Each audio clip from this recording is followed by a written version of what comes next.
wabarakatuh. Halo sahabat Studio Lot BK.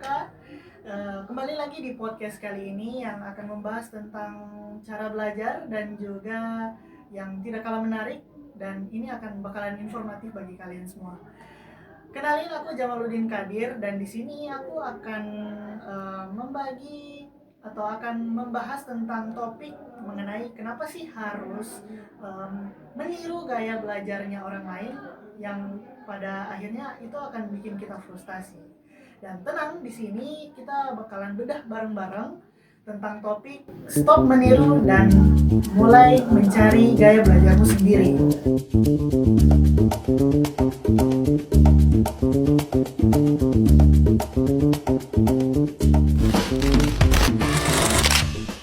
Di sini kita akan ditemani oleh narasumber kita yang keren banget, yang sudah punya banyak insight di dunia belajar dan juga psikologi pendidikan. Jadi narasumbernya kita itu adalah Kak Abdillah Zakaria. Halo Kak Abdi, selamat malam. Halo, malam juga Kak Jamal. Apa kabar Kak? Baik. Oh, alhamdulillah. Oke.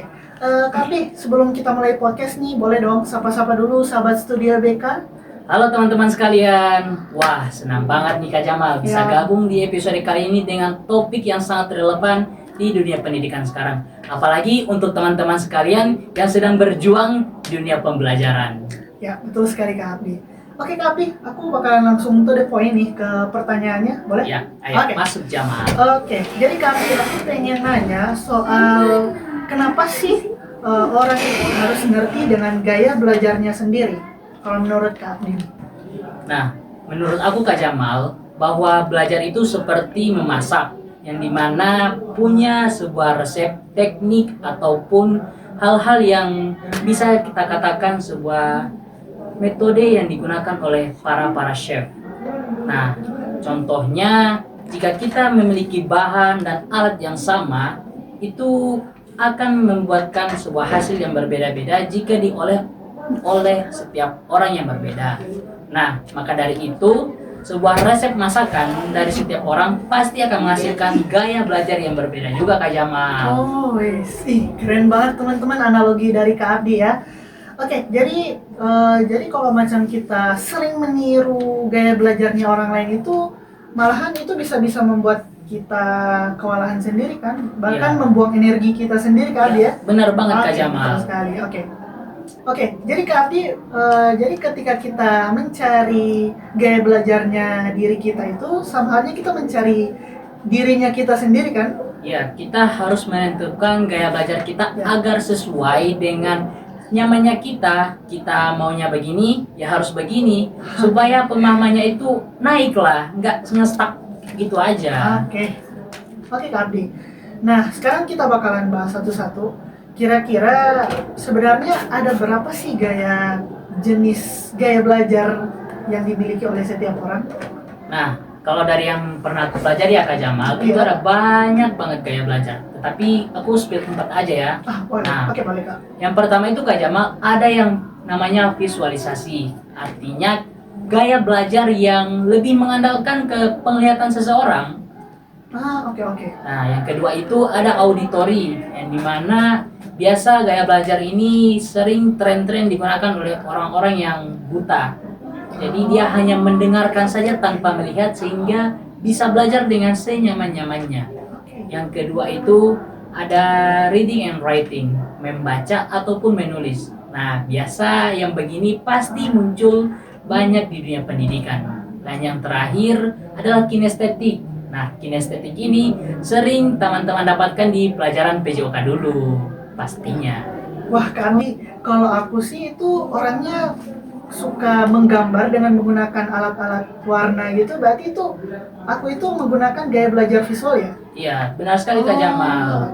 Nah, biasanya juga ada yang namanya kombinasi teknik gaya belajar. Seperti Kak Jamal tadi, bukan hanya melihat gambar, tetapi juga melukiskan. Artinya Kak Jamal dengan teknik kombinasinya itu visualisasi dan reading maupun writing. Oke Kak Abdi, ini juga nggak kalah penting untuk dibahas. Kira-kira kalau menurut dari Kak Abdi sendiri, bagaimana sih cara nemuin gaya belajarnya kita?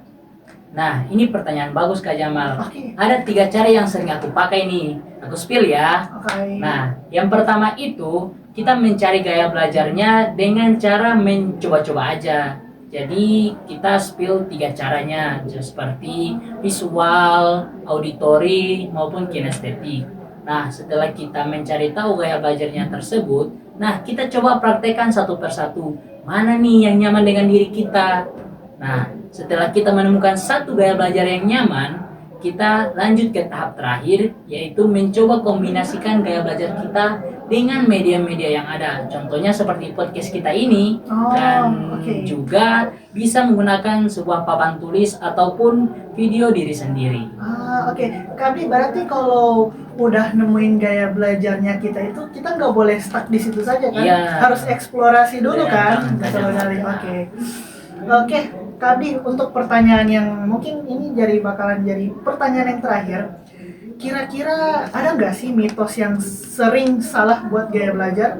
Nah, ini yang sangat bagus, yang paling saya suka. Karena banyak mitos-mitos yang bertebaran di dunia pendidikan. Aku spill ya. Oke, Kak Abdi, Nah, boleh. kita spill 2 saja supaya teman-teman bisa lebih paham. Yang pertama itu ada yang namanya gaya belajar seumur hidup. Apa sih gaya belajar seumur hidup? Masa kita nggak tahu? Nah, teman-teman bisa ketahui gaya belajar seumur hidup ini artinya orang memiliki gaya belajar itu hanya satu saja dan stuck di situ aja. Nah, Oke. ini mitos yang sering kita dapatkan di dunia pendidikan. Nah, faktanya seperti yang dikatakan oleh guru-guru besar kita bahwa setiap orang memiliki gaya belajar masing-masing yang dapat dikembangkan. Setiap orang memiliki potensi diri untuk terus berkembang. Wah, Kak Abdi, aku itu dulu mikir kalau aku itu gagal belajar itu bukan karena aku gak bisa belajar tentang buku, tapi ternyata itu karena belum aku nemuin gaya belajarnya aku ya. Ya, benar sekali Kak Jamal. Ada satu mitos juga yang sering saya dengar sih, karena yang dimana orang itu nggak punya gaya belajar, nggak bisa belajar. Padahal itu mitos besar. Faktanya, seseorang itu harus belajar agar mengetahui gaya belajarnya. Berarti mempelajari apa itu belajar. Jadi, seseorang dapat lebih terbuka, lebih kreatif terhadap dirinya sendiri. Oke. Kak Abdillah, sebelum kita tutup nih di podcast kali ini, boleh dong kasih pesan buat teman-teman yang lagi cari gaya belajarnya mereka? Boleh dong. Sudah pasti dong. Oke. Apalagi untuk teman-teman yang sedang berjuang di dunia belajar seperti SMA ataupun anak-anak perkuliahan. Nah, pesan saya nih Kak Jamal untuk adik-adik sekalian maupun teman-teman mahasiswa, jangan hanya ngestak di satu gaya belajar aja. Ingat, meniru seseorang itu bukan salah, hanya saja tergantung kepada diri kita apakah bisa menyamani atau bisa menginginkan hal tersebut dengan gaya seseorang. Karena ingat, setiap orang punya potensi diri untuk berkembang. Kita gunakan istilah dunia pendidikan aja, ATM, amati, tiru, dan modifikasi. Oke, aduh ini dalam banget nih pesan dari Kak Abdi teman-teman. Oke, terima kasih Kak Abdi untuk waktunya malam ini. Sama-sama, Terima kasih Kak Jamal. untuk kesempatannya dan juga ilmunya teman-teman ya. Oke teman-teman, dari podcast ini kita sudahi dulu ya. Terima kasih sudah menonton podcast ini. Jangan lupa stop meniru dan kenali gaya belajar kalian sendiri. Dan jangan lupa follow podcast ini dan juga share ke teman-teman kalian. Dan aku berharap kalian tetap semangat dalam belajarnya dan nemuin gaya belajar kalian sendiri. Sampai jumpa di podcast selanjutnya. Assalamualaikum warahmatullahi wabarakatuh.